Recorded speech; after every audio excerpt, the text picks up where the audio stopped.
now Deputy Carol McNeill. Deputy Carol McNeill. I'm here to state confidence in the Tánaiste and indeed to express confidence in this government and all of the ministers working so hard to recover our country and our society during this dreadful pandemic.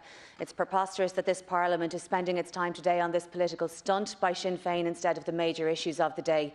The Tánaiste made himself immediately available to this House, answered every and all question put to him and was happy to do so, appropriate for him to do so.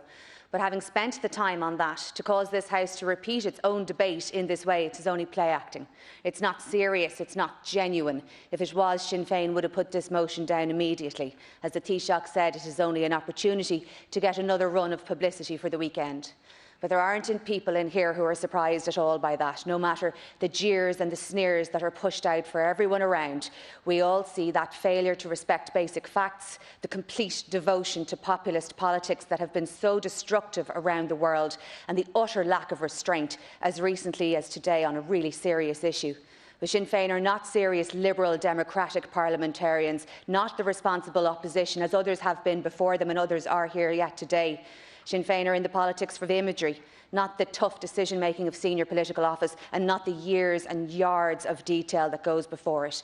And that image-focused, superficial approach to policy is exposed week after week. Your health spokesperson promises an extra 100 ICU beds and when asked can't tell where they should go, only that he's going to write to the HSE to tell them to hurry on. The Justice spokesperson leads the charge last week to break the link between a government pandemic plan and the Garda's capacity to enforce it for its duration.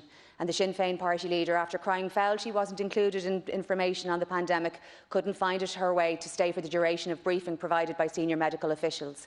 And all of that is because Sinn Féin's not concerned by detail, but only by theatre. But we all saw Sinn Féin theatre in Milltown Cemetery after the funeral of Bobby Storey, which was happening at that stage some 12 kilometres away on the other side of town. Not so much a funeral at that point anymore as an opportunity for pageantry and for the big men in this House to stand right up front with the big men that went before them. We all saw the lack of concern for detail when it emerged that three Sinn Féin representatives had €10,000 resting in their accounts from the COVID support payments for over 6 months. Instantly sacked, yes, when the BBC uncovered it, but what before then? And can we just ask in all seriousness, how did they not notice it? Is there so much money in Sinn Féin accounts that €10,000 here or there didn't register at all? For 3 separate people. Was it only 3? Did others get it? It is shady. You've plenty to say about everyone else. You're more than happy to create links and conspiracies that don't exist.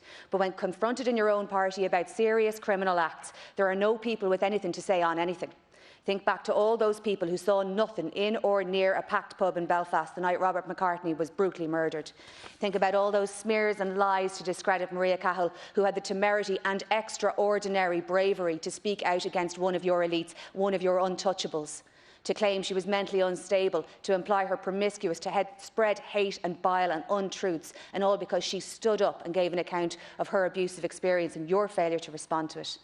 Sinn Féin is a party that's rife with the culture of cover-up, only what they're covering up has had much graver consequences for the lives of people on this island. Can you imagine, switch out the names and just imagine Leo Varadkar or any other party leadership in this House being happy to stand over what you do? It is literally inconceivable. If Sinn Féin actually thinks that Leo Varadkar should resign for this matter, which warrants questions in the Dáil, and he has been accountable, then why wouldn't Michelle O'Neill resign? To that matter, why not Mary Lou McDonald, Pearse Doherty and the others who travelled and attended and made no semblance of abiding by the rules, to such an extent that there's a police investigation into it since? Sinn Féin are the masters of throwing the stones and the rockets around them, but they never turn the light on themselves, and we know that. And the silent, polite, unabusive, good people of Ireland who remain horrified by your actions, they know it too.